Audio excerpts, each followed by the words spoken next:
Hello प्यारे दोस्तों, जैसा कि हम लोग अभी क्लास 8 का जो हिंदी भाषा भारती जो दिया गया है, ये क्या है हमारा चैप्टर 16 यानी कि हमारा पाठ नंबर ये हमारा 16 है जिसका नाम है पथिक से। तो आइए हम लोग बिना टाइम वेस्ट करते हुए स्टार्ट करते हैं इस पाठ का जो अभ्यास है। यहाँ पर देखिएगा आप लोग निम्नलिखित शब्दों का अर्थ। पथिक का मतलब तो होता है दोस्तों कि राहगीर। पथिक का अर्थ क्या होता है? राहगीर। वापी का मतलब होता है कि बावरी। जल कण का मतलब होता है कि जल की बूंदे। एकाकीपन का मतलब होता है अकेलापन। समंजस का मतलब होता है दुविधा। हवन समाधि का मतलब यज्ञ में आहुति देने की वस्तुएं। दुर्वादल का मतलब होता है कि दूब घास के कोमल पत्ते। निर्झर का मतलब होता है कि झरने। उन्मन का मतलब होता है उदास। उसका कुमकुम थाल का मतलब कि रोले की थाली। इस तरीके से आप इन्हें शब्दों का अर्थ लिख लीजिएगा। फिर का संक्षेप में उत्तर लिखना है जो कि प्रश्न पूछा गया था। प्रश्न जो पूछा गया था कि पथ में कांटे तो होंगे ही। पथ में कांटे मतलब इसका कहने का अर्थ है कि इस पंक्ति में कांटे शब्द का अर्थ क्या है। तो आइए मैं यहाँ पर बहुत ही अच्छे तरीके से मैं समझा देता हूँ कि कांटे शब्द का अर्थ है कि बाधाओं से कर्तव्य निर्वाह करना कठिनाइयों से भरा होता है। यानी कहने का अर्थ है दोस्तों कि जब हम लोग किसी भी मंजिल की ओर जब निकलते हैं मतलब कोई भी जिससे हमारा क्या होता है एक लक्ष्य या फिर कोई मंजिल होता है ना, तो उसकी ओर जब हम लोग बढ़ते तो उसमें बहुत सारे कांटाएँ होती है। उसके रास्ते में बहुत सारी मुश्किल होती है जिन्हें हमें क्या होता है सामना करके आगे बढ़ने की हमारा हमेशा कोशिश रहता है। यही यहाँ पर कहा गया है। फिर पूछा है कि नीचे 2 खंडों में कविता की आंशिक पंक्तियाँ दी गई है।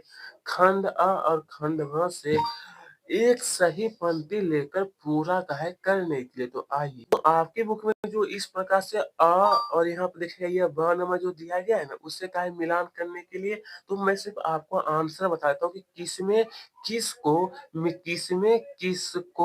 मिलान करना है। ठीक है देखिए आ नंबर जो देखिए इसका 3 नंबर से मिलान करना और फिर आर नंबर जो देखिए उसका 4 नंबर से। ई का 1 नंबर और दीर्घिकार का 2 नंबर से। दीर्घिकार का 2 नंबर से मिलान कर लीजिएगा। ठीक है चलिए अब देखेंगे ग नंबर जो प्रश्न पूछा गया है कि स्वतंत्रता की ज्वाला में माँ आहुति की मांग कर रही है। माँ शब्द के प्रयोग द्वारा यहाँ किस माँ की ओर संकेत किया जाता है? किस माँ की ओर? तो उत्तर हुआ कि माँ शब्द के प्रयोग से भारत भारत माँ की ओर संकेत किया गया है। ठीक है इसमें से चलिए अब क्या है विस्तार से आपको बताना है। यहाँ पर आप लोग देखिएगा तो प्रश्न एक में पूछा है कि जीवन पथ। पथ का मतलब होता है रास्ता। पथ का मतलब क्या होता है? रास्ता। तो यहाँ पर कहा गया है कि जीवन चलते हुए पथिक को किन बाधाओं का सामना करना पड़ता है? कविता के आधार पर कोई भी 3 बाधा। तो चलिए सबसे पहले आपको लिखना है जीवन रूपी मार्ग पर मनोरूपी राहगीर आगे बढ़ता है तो उसे उनके उसे उसके उसे अनेक बाधाएं आकर घेर लेती है। इस तरीके से आप इन्हें लिखिएगा। उसके बाद एक कविता में कवि ने 3 बाधाओं को दर्शाया है। पहला बाधा जो आपको लिखना है कि निराश में डूबे हुए व्यक्ति का एकाकीपन। ध्येय प्राप्ति में उलझन की कार्य शुरू किया जाए या नहीं। अपनी क्षमताओं पर अविश्वास, असमंजस यानी दुविधा की स्थिति का बना बन जाना। इस तरीके से आपको लिखना है। उसके बाद दूसरा प्रश्न जो पूछा गया था क्या किस किस स्थिति में कदम-कदम पर मनुष्य अपने आप को घोर निराशा में देखता है? क्या किस स्थिति में दोस्तों? तो आइए मैं बताता हूँ। लिखना है कि मनुष्य जब जब सब प्रकार से अपने प्रयास करने पर विफल हो जाता है तो उस स्थिति में वह अपने आप को घोर निराशा में देखता है। ठीक है? इस तरीके से आपको लिखना और ज़्यादा बड़ा उत्तर भी मैं आपको नहीं लिखाने का हमेशा मेरा प्रयास रहता है, ठीक है? फिर पूछा है कि सुंदरता की मृग तृष्णा का क्या तात्पर्य है? इसका जो तात्पर्य है, जो होगा वो आपको यहाँ लिखना है कि व्यक्ति की सुंदरता एक भौतिक आकर्षण है जो एक मृग तृष्णा के समान है। मृग तृष्णा में मृग अर्थात हिरन अपने वास्तविक स्वरूप को पहचाने बिना अपनी हैसियत से अधिक की चाह पर बैठता है और अपना शारीरिक नुकसान उठाता है। ठीक उसी प्रकार व्यक्ति भी अपनी सुंदरता की इतना लिखिएगा, सबसे पहले इतना आप लोग लिखिए, सुंदरता की उसके बाद लिखिए सुंदरता की मृग तृष्णा में अपने अपने यहाँ देखिए क्या है, अपने उद्देश्य से भटक जाता है। इस तरीके से आप इनका उत्तर लिखने में अच्छे प्रकार से नोट करिए। कवि के अनुसार पथिक के समान, पथिक का मतलब क्या होता है? पथिक का मतलब है राहगीर के समान कब असमंजस की स्थिति उत्पन्न हो सकती है? तो आइए आपको लिखना है कि कवि के अनुसार पथिक के सामने तब असमंजस की स्थिति उत्पन्न हो सकती है जब उसके चारों ओर संकट के बादल छा जाते हैं और यह निर्णय नहीं कर पाते हैं कि प्रेम और कर्तव्य में किसको प्रमुखता दी जाए। क्या? प्रेम और कर्तव्य में किसको प्रमुखता दी जाए। फिर देखिए आगे का जो प्रश्न पूछा है, कवि ने इस कविता में प्रकृति के कौन-कौन से उपांगों का चित्रण किया है जो पथिक को उसके मार्ग में मिलते हैं? पथिक को तो आइए मैं बताता हूँ कि कवि ने उन प्राकृतिक उपांगों का वर्णन किया है जिन्हें पथिक कदम-कदम पर देखता है।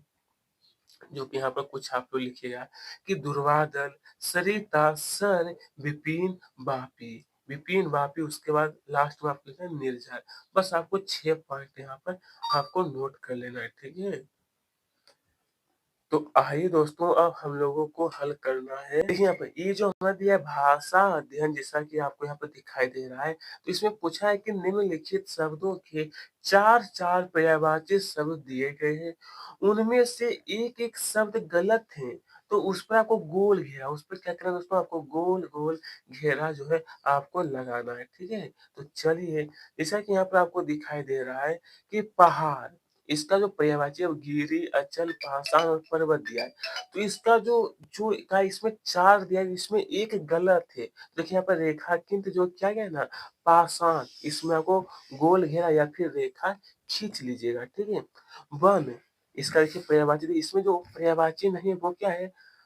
जब-बुक तालाब जो है टेने जो है इसका पर्यायवाची नहीं तो इसमें आपको गोल घेरा या फिर रेखांकित कर देना है।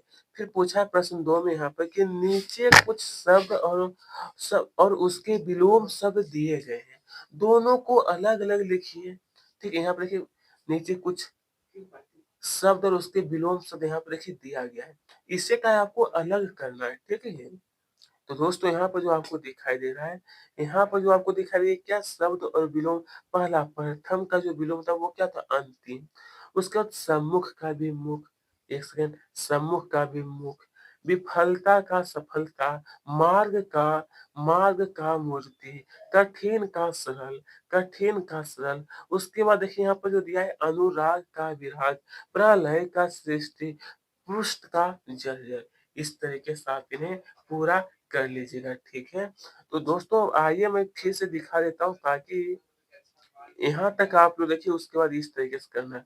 फिर देखिए प्रश्न क्रमांक जो 3 दिया गया है, यहाँ पर जो पूछा है कि कविता में आए पुनरुक्ति, पुनरुक्ति का मतलब कि दोहरा यानी पुनरुक्ति का मतलब होता है कि रिपीट किया गया शब्द। जैसे कि अपना उसी को क्या है छाँट करके लिखना है। देखिए सुंदर, पग सुन और विदा, बस सही आपको लिख लेना है। अब चलिए यहाँ पे जो प्रश्न क्रमांक जो 4 दिया गया है का एकाकी एकाकीपन शब्द में एकाकी में पन प्रत्यय है। इसी पर यहाँ पर क्या है कि पन प्रत्यय जोड़ करके आपको 4 शब्द बनाना है। कितना? 4। तो पन में जोड़िए तो लड़कपन बन जाएगा। एक बन जाएगा बचपन, 3 नंबर बन जाएगा दुकेला, दुकेलापन और 4 में दिया है अकेलापन। इस प्रकार से आप लोगों को 4 शब्द नया-नया बना लेना है। सरिता सर में अनुप्रास अलंकार है। सरिता सर में क्या है? तो अनुप्रास अलंकार है। अनुप्रास अलंकार के अन्य उदाहरण छाँट कर लिखिए। तो देखिए दोस्तों, आप लोगों को लिखना है कि वन, वापी, कठिन कर्म, सैनिक, पूलक। इसी तरह से आपको लिखना है। फिर देखिए दोस्तों, प्रश्न क्रमांक 6 में कहा है कि पढ़कर अलंकार पहचान कर उनके नाम लिखिए। जब कठिन कर्म पगडंडी पर ये जो दिया गया है ना, इसका अर्थ होता है, इसमें कहा है आपको कि अलंकार स्पष्ट है। तो देखिए, को नंबर जो आपका प्रश्न था उसमें अनुप्रास अलंकार है। खो में कहा है कि मानो झूम रहे हैं तरु भी मंद पवन के झोंकों से। इसमें उत्प्रेक्षा अलंकार है। इसी के साथ आज का जो हमारा पाठ है यहीं पर ये समाप्त था। मैंने पाठ नंबर 16 आपको सोल्व करवा दिया हूँ, ठीक है? और भी अगर आप देखना चाहते हैं तो आप हमारे प्लेलिस्ट में देख सकते हैं, सभी का हल वहाँ पे दिया जाता है, ठीक है?